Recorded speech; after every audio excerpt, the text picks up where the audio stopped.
Boa noite. Desculpa atrapalhar vocês, mas eu gostaria de começar, então, primeiro explicando para vocês o que é a DONEP. A DONEP, ela é uma associação de homens de negócios do Evangelho Pleno, sem fins lucrativos, e é uma das associações maiores do mundo. Ela começou em 1952 na Califórnia e se espalhou pelo mundo inteiro. Aqui no Brasil, a gente já conta com mais de 1.500 capítulos. Capítulos são núcleos, né, em cada cidade. Esse que está promovendo esse evento, então, é o capítulo 4 de Porto Alegre, através do Apoio Jovem. Gostaria também de contar para vocês que a DONEP, ela reúne empresários, profissionais liberais e autoridades da nossa sociedade que são convidados para virem dar palestra, falar sobre a vida, né, testemunhos de vida. Eles não são remunerados, então eles fazem isso por amor. Também lembro que a associação, se você quiser se tornar sócio, basta falar com algum dos nossos diretores, que é possível e viável. Gostaria, então, de chamar o nosso preletor da noite, o Dr. Carlos Eduardo Ferreira, que é um médico do Instituto de Ortopedia e Traumatologia de Joinville, Santa Catarina. Também é médico regulador do SAMU e é empresário no ramo de hotelaria. É casado com a Daiane, que está aqui presente hoje, que ela é estilista e empresária no ramo de vestidos e festas. Gostaria de lembrar vocês das fichinhas para vocês preencherem e nos entregarem no final da noite. E atrás das fichas nós temos os pedidos de oração. Então, caso você tenha algum pedido, você pode deixar registrado que nós estaremos orando por vocês. Então, Carlos, passa a palavra agora para ele. Por favor, uma salva de palmas. Olá, boa noite a todos. Como fui apresentado, sou Carlos Eduardo, conhecido em casa como Dudu. E estou muito feliz em estar aqui nessa noite, compartilhando um pouquinho da nossa história de vida. Sou natural de Joinville, Santa Catarina, já deu para ver pelo sotaque. E tenho uma história de vida que nós passamos por alguns momentos difíceis. Meu pai saiu de uma cidade no interior de Santa Catarina, Ituporanga, com 16 anos. Ele falou para o meu avô: pai, eu vou para Joinville porque eu quero ser alguém na vida. Eu não quero trabalhar como empregado aqui no interiorzinho, eu quero ser um empresário, eu quero ser alguém na vida. Então, sem estudo nenhum, pegou uma mala, já tinha um tio morando em Joinville e foi para Joinville. Lá em Joinville, começou trabalhando como chapeiro, num mercado muito antigo na cidade, Riachuelo, o nome do mercado.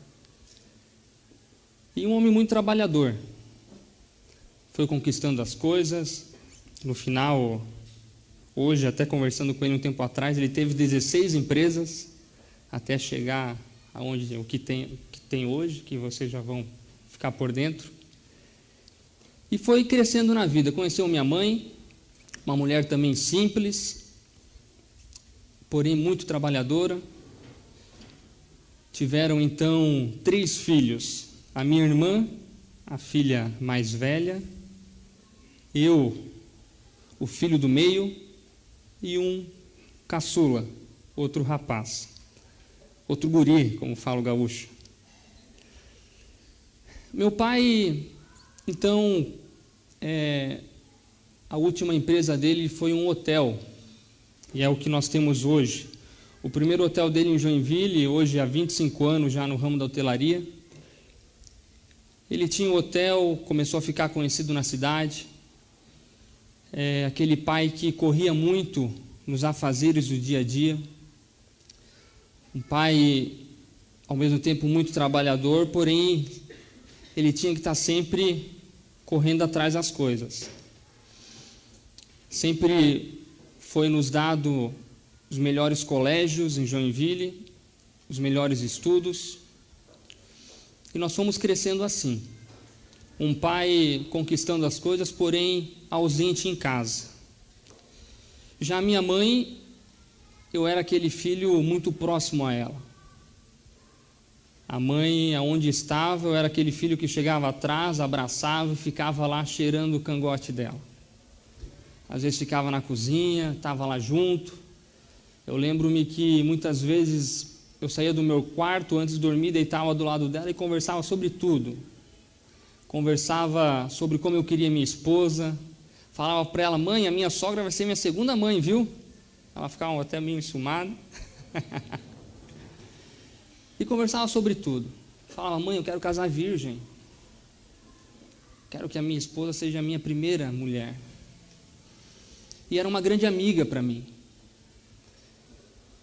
E o meu pai, também muito amoroso da forma dele, porém ausente. Chegou um certo período que o meu pai, por ser conhecido na cidade, teve um convite de entrar para o ramo da política, ser político.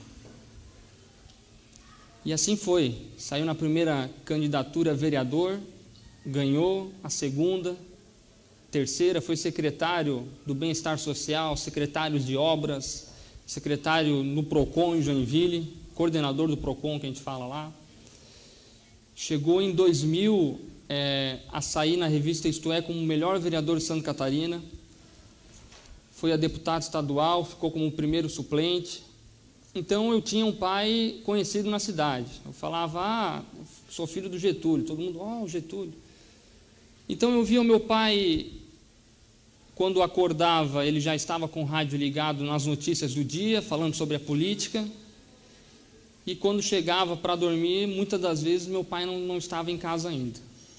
E alguns desses dias eu via meu pai na televisão ou ouvia no rádio e não via ele em casa. Eu tinha uma carência de pai. Eu jogava bola e o meu maior sonho era poder estar jogando bola um dia, olhar na arquibancada e ver meu pai, mas eu nunca via meu pai lá, porque ele sempre estava correndo. Então assim a gente foi crescendo. A minha irmã chegou aos seus 18 anos, ela desde pequena, como se fosse uma vocação, ela falava que queria ajudar as pessoas e queria fazer medicina. Ela muito estudiosa, estudava muito. Então ela fez o vestibular e passou para a medicina. Eu já tinha uma projeção de ser o gerente do hotel do meu pai. Nós tínhamos um hotel num bairro da cidade, estávamos construindo outro no centro da cidade. E eu lembro que meu pai me levava lá, batia nas minhas costas, falava: esse aqui vai ser meu gerentão aqui. Falava lá para o mestre da obra, o servente: esse aqui vai ser meu gerentão. E eu fiquei naquela expectativa de fazer hotelaria e turismo, administração, tocar os hotéis. Porém, minha irmã, quando chegava em casa, estava no final do primeiro para o segundo ano, ela falava: Dudu, essa semana eu saí com o bombeiro, que naquela época ela foi eleita a melhor da sala e tinha um estágio para sair com o bombeiro lá. Eu saí com o bombeiro lá na cidade e eu peguei um acidente. E quando eu cheguei, estava um acidente feio, ficaram presos nas ferragens, encarcerados. E tinha um paciente lá, ele sangrava, não respondia mais nada. Eu olhei, não tinha nem pulso direito. E ela mal sabia ver pulso também, mas estava com os bombeiros. Mas quando ela falou aquilo, ela falava como ela via o paciente, aquilo ali mexia no meu coração. Aquilo ali falava comigo de uma maneira estranha. Eu falei: meu, que legal. Sangue, paciente morrendo. Olha só, eu poder ajudar essa pessoa. E foi passando o tempo. Eu cheguei na minha fase de fazer vestibular, aos meus 18 anos.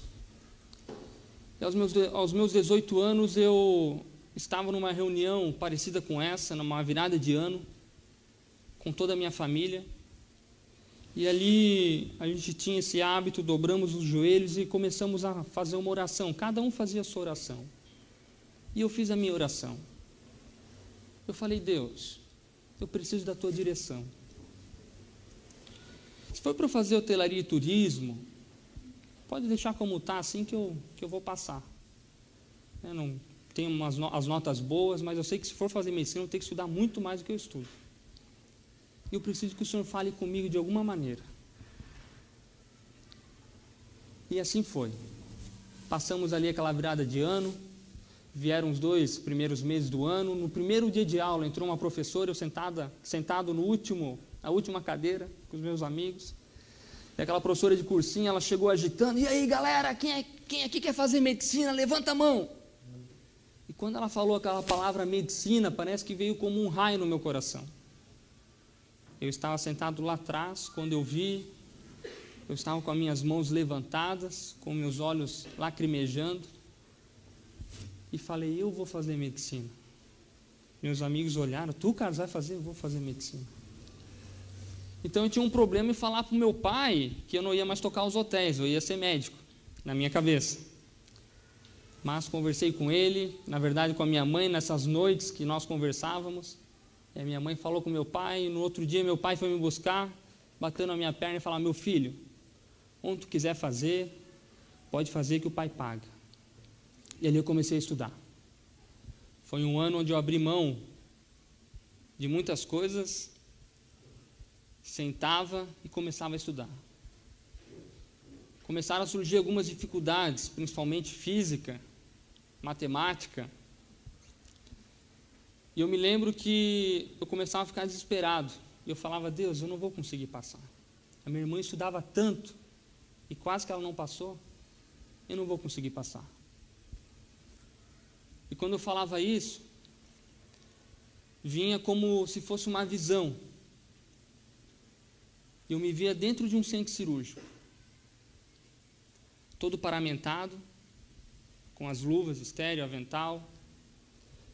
E nessa visão eu olhava as minhas mãos, eu via um paciente anestesiado.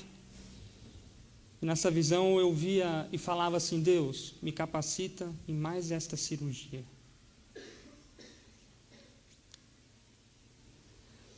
E eu me emociono um pouco porque hoje é assim. E aquilo me dava um ânimo a mais a estudar. E quando eu via, eu começava a conseguir resolver os problemas, E cheguei até o final do ano, fiz o vestibular, no final do 3º ano do ensino médio, fiz o vestibular para Joinville. Fiquei por 3 pessoas. Ficaram 3 pessoas à minha frente. Nas chamadas, eu não passei. Fiquei meio desesperado, mas eu queria medicina e voltei a estudar. No que eu voltei a estudar, fiz mais 6 meses e me falaram: olha, tem um vestibular lá no Rio Grande do Sul, lá em Canoas, Ubra. Eu estava tentando para o final do ano. Eu vou tentar. Estou estudando forte, vou tentar. E fiz vestibular para Ubra. E vim, fiz vestibular e saiu o resultado, e quando eu vi, estava lá meu nome: Carlos Eduardo Ferreira, aprovado. A alegria foi muito grande. Eu estava indo realizar o meu sonho de ser médico. Peguei as minhas trouxas, uma panela, vou morar sozinho, vou fazer minha comida. Coloquei no meu carro e vim para cá. Morei 1 ano aqui em Canoas. E ligava para minha mãe muito feliz, falava: mãe, hoje nós vimos abriu lá um cadáver, estava aberto lá e viu a musculatura, isso, aquilo, empolgado. Outro dia ligava para a mãe: olha, mãe, está legal aqui, estou com saudade. Porém, nesse tempo, a minha mãe estava passando por um problema de obesidade mórbida e tentou diversas maneiras de emagrecer e não conseguia. Triglicerídeos altíssimo, até que chegou um colega para ela e: olha, no teu caso, uma lipoaspiração pode te ajudar bastante. Lá ela pesquisou o melhor médico da cidade. Então foi feito o procedimento de lipoaspiração. O procedimento foi tudo bem, não teve nenhum problema. Porém, no 13º dia, Era uma segunda-feira chuvosa, eu estava levantando para ir estudar, estava em uma semana de prova, meu telefone toca, na bina era o meu pai, eu olho naquela bina e falo, poxa, meu pai? E no que eu atendo, era um amigo do meu pai, olha, aqui é o fulano de tal, nós já compramos a passagem aérea para você vir para cá. Mas como assim, Cardozinho? O que aconteceu? Me fale, o que está acontecendo? A tua mãe teve um problema, muito sério. E você precisa vir para cá.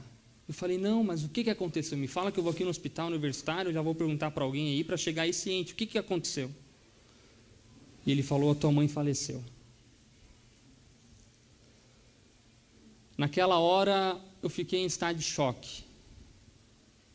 Eu sei que talvez tenha alguém que passou por isso já e sabe como é. Nesse estado de choque, eu via 3 cenas na minha cabeça. A primeira cena era eu me formando, com canudo na mão, como flashes, e eu olhava para a plateia, tinha o meu pai e uma cadeira vazia ao lado. E nesse meio tempo, eu andava de um lado e para o outro e falava, não, a minha mãe não, a minha mãe não, a mãe não é a mãe. E nisso já vinha outro flash. E outro flash era eu casando e entrando na igreja sem a minha mãe. E mais um flash era eu com a minha esposa, com os meus filhos e não podendo apresentar a avó. Ali eu fiquei em estado de choque por alguns minutos. Porém, um dia antes, nessas conversas que eu tinha com a minha mãe falou assim, Dudu, tá comendo direitinho? Tô, mãe, tô comendo. Hoje até comprei uma costela aqui dos gaúchos. Tá estudando, meu filho? Tô, mãe, tô estudando. Os amigos, tá cuidando com as amizades? Tô, mãe. E Deus, meu filho? Ah, mãe, Deus, eu tenho conversado com Deus. Nunca deixa de conversar com Deus. E aquelas palavras, um dia depois eu lembrei do que ela me falou. Nunca deixa de conversar com Deus. E na minha kitnet eu tinha a minha Bíblia, eu li a Bíblia, eu me ajoelhei e eu fiz uma oração. E nessa oração eu falei, Deus, eu não sei porquê, eu não sei para quê, e eu não sei o que o Senhor quer fazer na minha vida e na minha família, mas eu te agradeço. Eu não sei de onde vieram as forças para fazer essa oração, na verdade eu sei. Mas quando eu falei isso, eu te agradeço, parece que veio uma paz tão grande no meu coração, que eu não consigo explicar para você. E a Bíblia, essa mesma que eu li, ela fala sobre isso, que existe uma paz que excede todo entendimento. E por mais que nós tentamos entender, nós não conseguimos. Aquela paz tomou conta do meu coração de uma maneira que eu estava confortado, com o coração em paz, além de doído, machucado, mas eu estava com uma paz dentro de mim inexplicável. Parece que alguém tinha me pegado no colo, me deixado no céu. Viemos para Joinville, chegamos lá, toda a imprensa, como meu pai era conhecido na cidade, jornal, né, todo aquele marketing em cima, esposa na época o pai já era ex-vereador, não estava mais atuando, esposa do ex-vereador morre por uma lipoaspiração, e todo aquele arsenal que a imprensa gosta de fazer. Eu lembro que eu cheguei na igreja, na verdade antes em casa, meu pai, sabendo que eu era muito próximo à minha mãe, não sabia nem como chegar perto de mim, assustado, preocupado. Eu cheguei, chamei ele, chamei minha irmã e o meu irmão menor, e aquela mesma oração que eu fiz lá em Porto Alegre, aqui em Porto Alegre, em Canoas, eu fiz com eles. E aquela paz estava conosco. E essa paz é Jesus.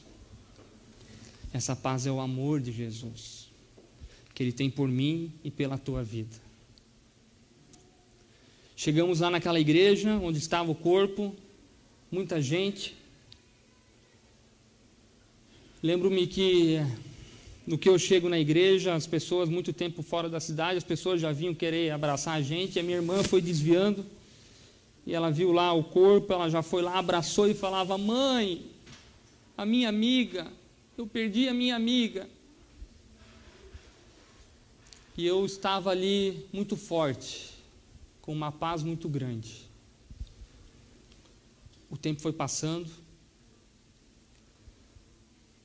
aquela saudade vai apertando.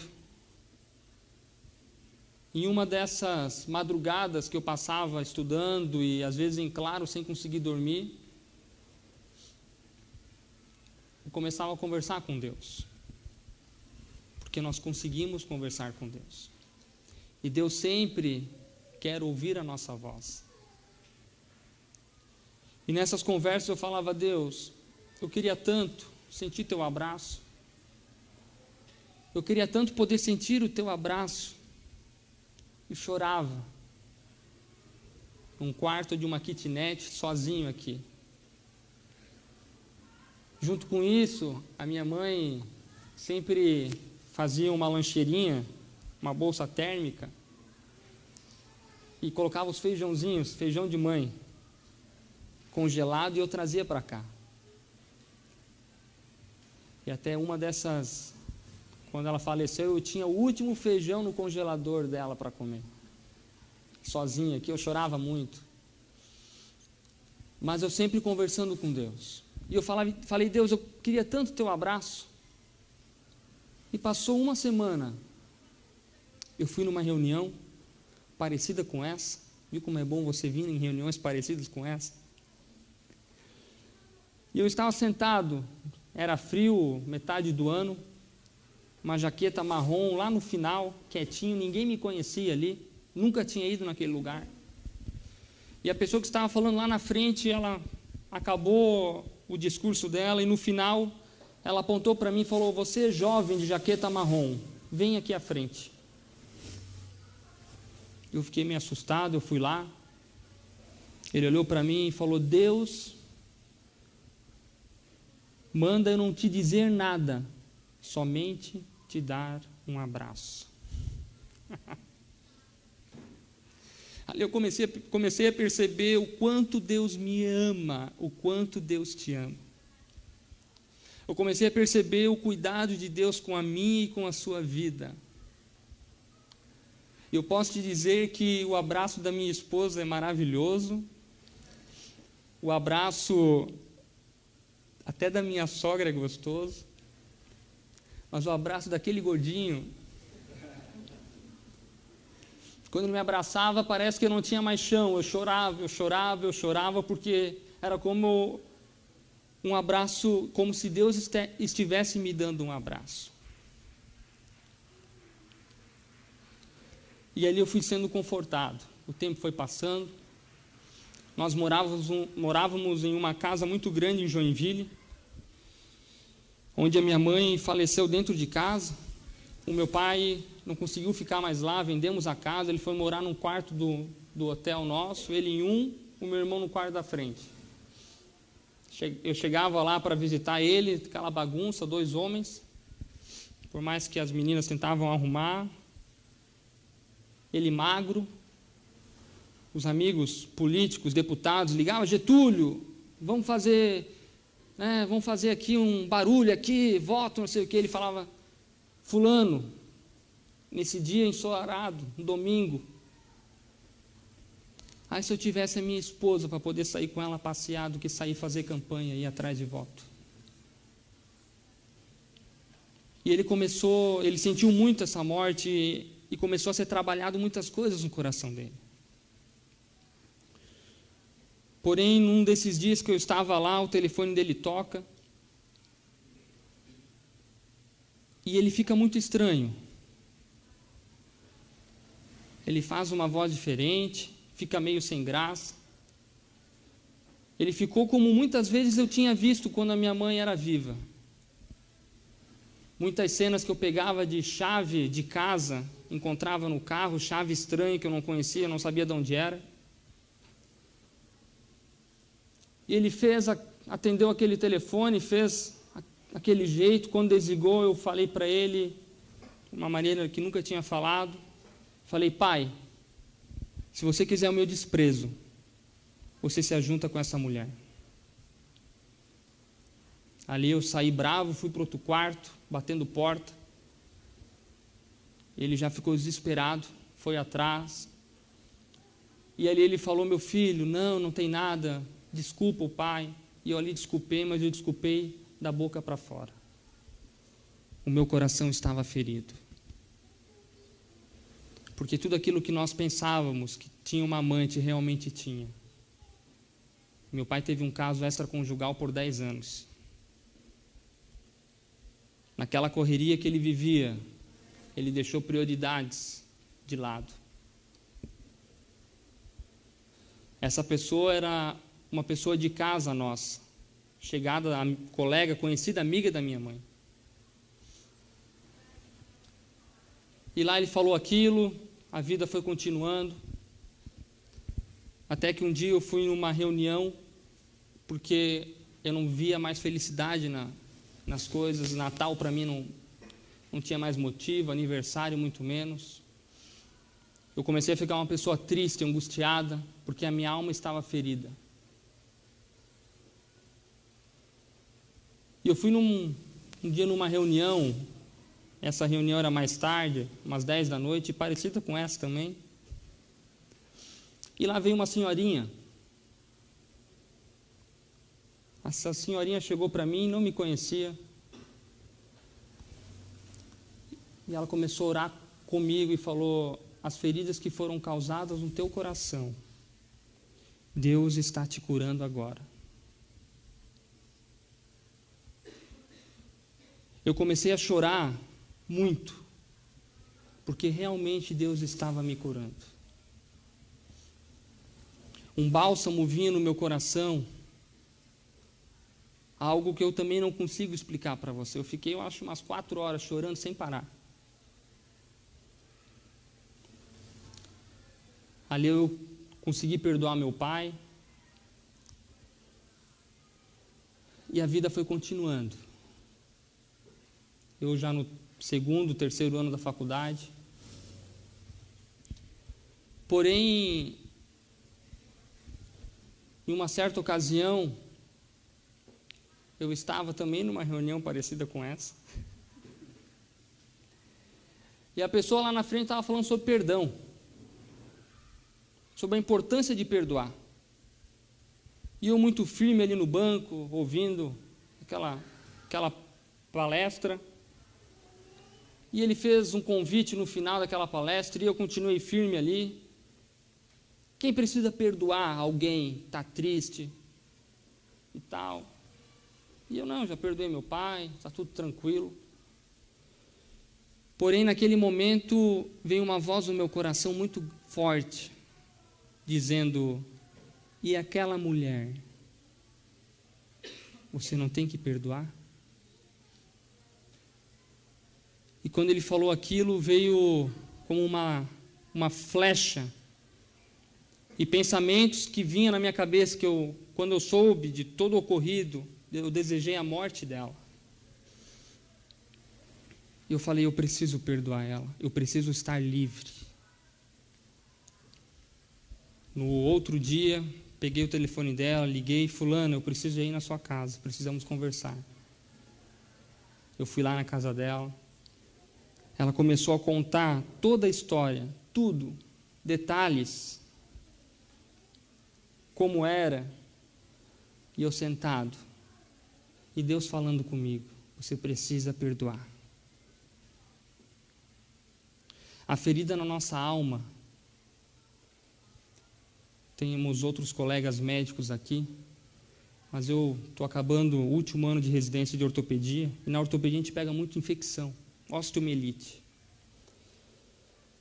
Osteomielite, a gente vai lá, o paciente quebra a perna, colocamos um material, uma síntese, uma haste, uma placa, a fratura gruda.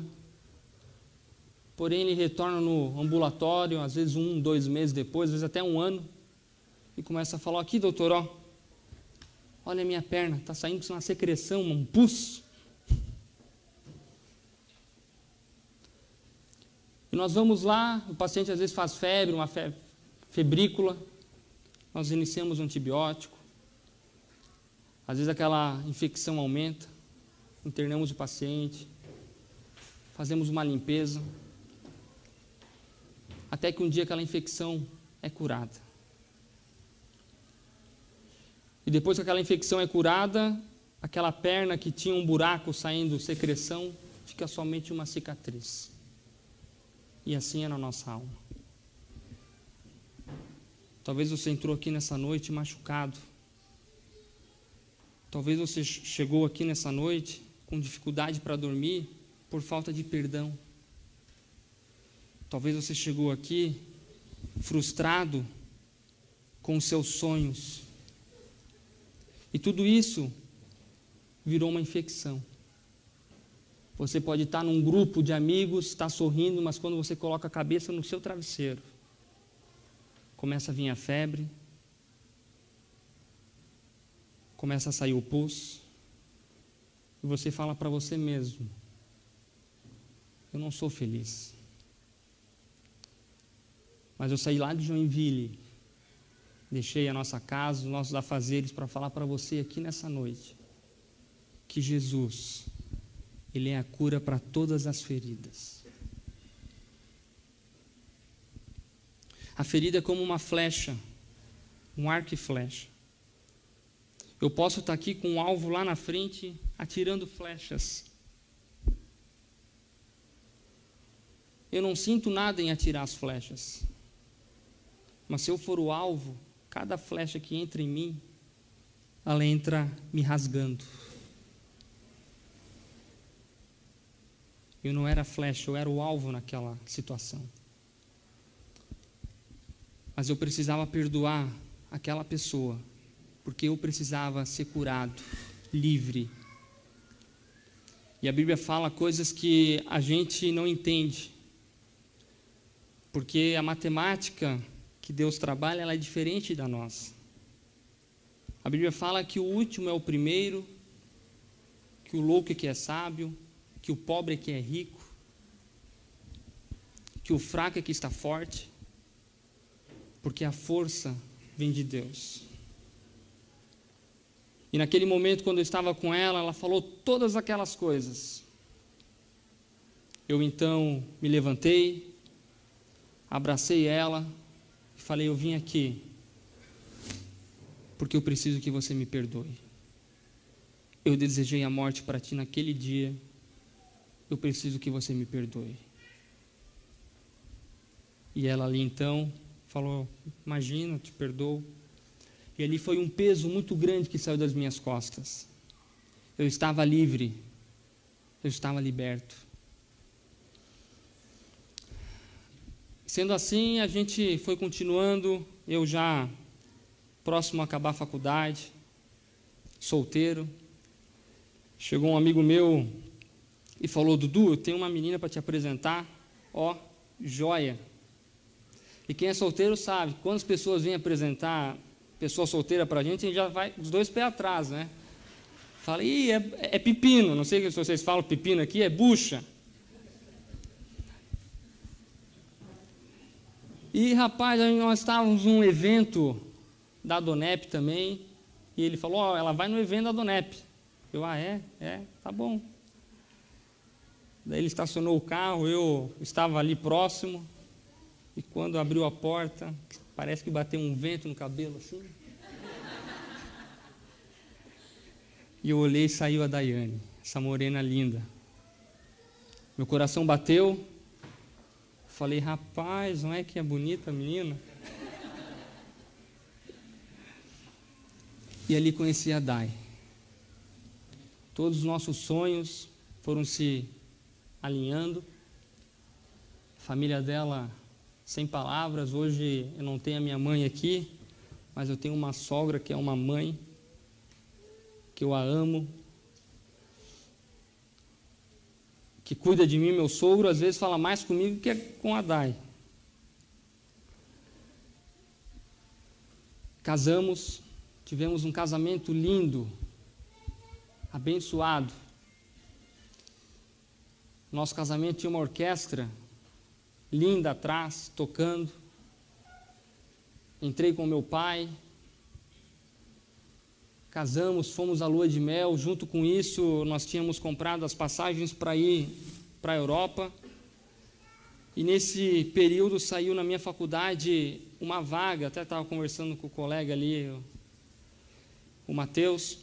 Saiu uma vaga para fazer um mês em Portugal, Lisboa, curricular. No caso, eu não pagava nem a mensalidade, eu já tinha transferido a faculdade para Criciúma, e ficava lá um mês em Portugal, e as datas batiam todas. Então eu fiz a prova, eu e mais um colega, ambos fomos aprovados, e ficamos 2 meses de lua de mel. E foi maravilhoso. Casamos virgens, algo que era um sonho nosso, uma alegria grande. Hoje estamos lá em Joinville, e eu tinha um objetivo e um sonho que era ser ortopedista. Era ser ortopedista. E eu queria muito fazer em Joinville. Joinville, na área ortopédica, é um serviço reconhecido nacionalmente, mais de 30 anos. E eu olhava lá aquela clínica, eu falava para Dai, amor, eu vou passar aqui. Eu vou passar aqui. Fiz a prova, fiquei em 29º de 30 que entravam para a entrevista e tal. 29º, né? Eu falava, tá difícil. Eram 6 vagas, e lá não tinha muita chamada, mas começaram a chamar. Começaram a chamar, quando eu fui na entrevista, a nota máxima da entrevista foi a minha. Fiquei mais próximo, começaram a chamar, até que faltava 1 ou 2, eu liguei lá para o hospital, falei, olha, eu sou fulano de tal, estou para ser chamado, como que está as vagas de ortopedia? Ela falou, tu é o Carlos, isso? Olha, a gente ia te ligar agora, pode vir fazer a inscrição. Eu fui feliz da vida, chorei, falei, eu consegui. Fui fazer ortopedia. Primeiro ano muito difícil, muito trabalho, trabalhava cerca de 20 horas por dia, fora quando emendava, plantão atrás de plantão. Quem é médico sabe como funciona. Mas passamos o primeiro ano, o segundo, agora o último ano, o terceiro ano. E hoje não é diferente. Daquelas visões que eu tinha lá atrás, quando estava estudando matemática, eu me via ali desesperado e com uma visão dentro de um centro cirúrgico. Hoje não é diferente. Às vezes, claro que dependendo a pressa com a situação do paciente, mas muitas vezes eu faço uma oração em espírito e falo, Deus, me capacita em mais esta cirurgia. Os elogios estão vindo, os convites para ficar na cidade já vieram. Querem que eu fique na cidade, faça pé e trauma nessa clínica reconhecida. Convite para fazer 1 ano de fellow, né? 1 ano de especialização fora do país. E graças a Deus nós temos visto o cuidado de Deus em nossas vidas. Dudu, e o teu pai? O meu pai, todo esse período que ele teve de ser realmente curado, ele foi muito trabalhado no coração dele. Eu cheguei uma vez, eu vi ele lá, cabisbaixo, triste. Cheguei, pai, uns 2, 3 anos que a mãe tinha falecido, pai, tu precisa de uma esposa agora. Ele, meu filho, que bom que tu falou isso. Então nós começamos a ver uma esposa para o meu pai. E achamos. Ele casou com uma pessoa que cuida muito dele. alguns anos mais nova e agora está grávida. Então vou ter um irmãozinho e ele está conseguindo curtir a vida. Saiu totalmente da política, não por outros motivos, mas porque ele via que ele precisava cuidar da família. A minha irmã acabou a faculdade, fez cirurgia vascular, 3 anos com endovascular, e agora está em São Paulo fazendo ecodoppler.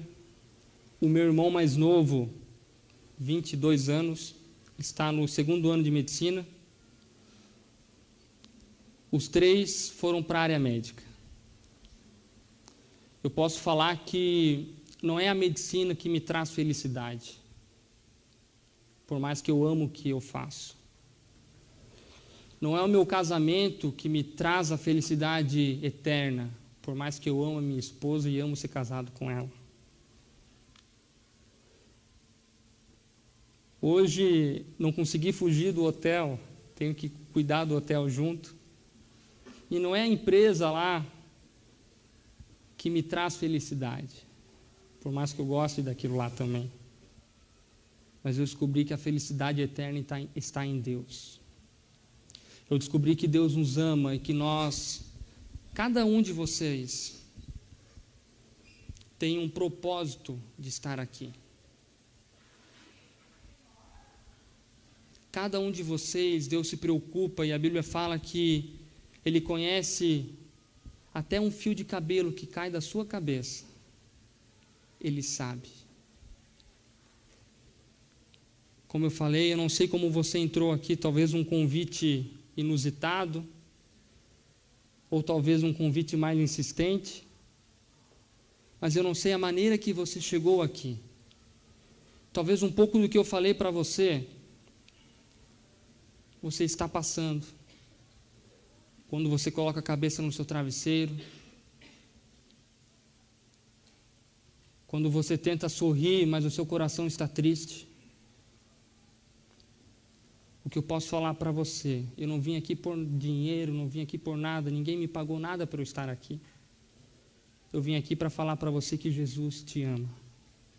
Todo esse evento aqui é organizado para nós falarmos do amor de Deus.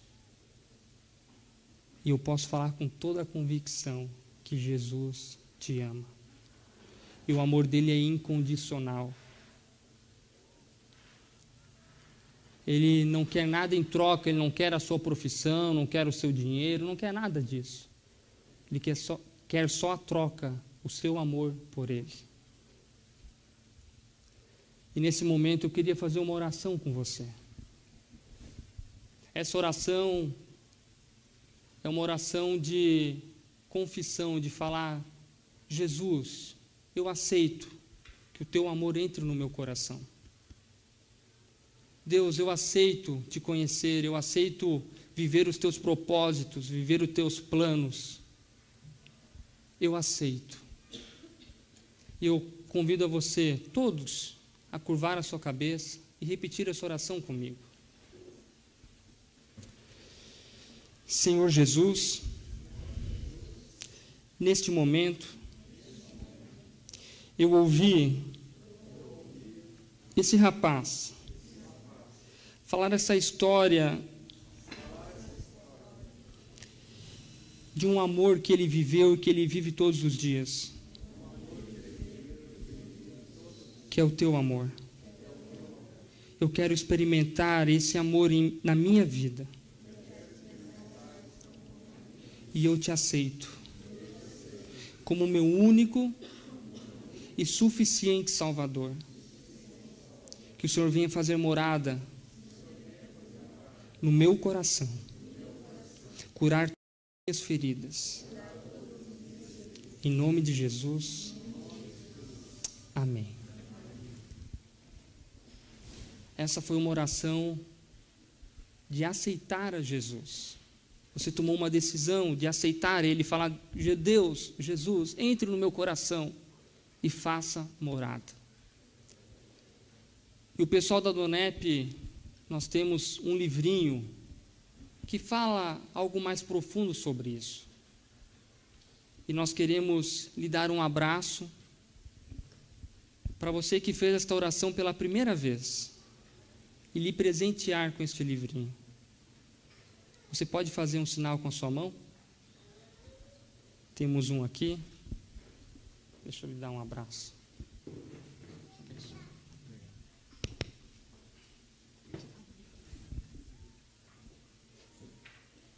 Temos mais um. Pode vir aqui, por favor. Temos mais alguém? Temos lá? Que bom. Que alegria.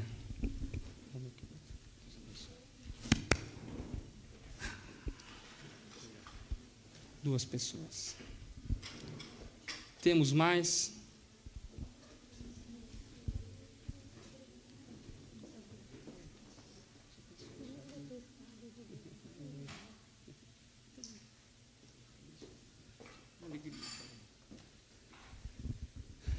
Temos mais alguém? Mais um, por favor. Uma salva de palmas para essas pessoas, gente.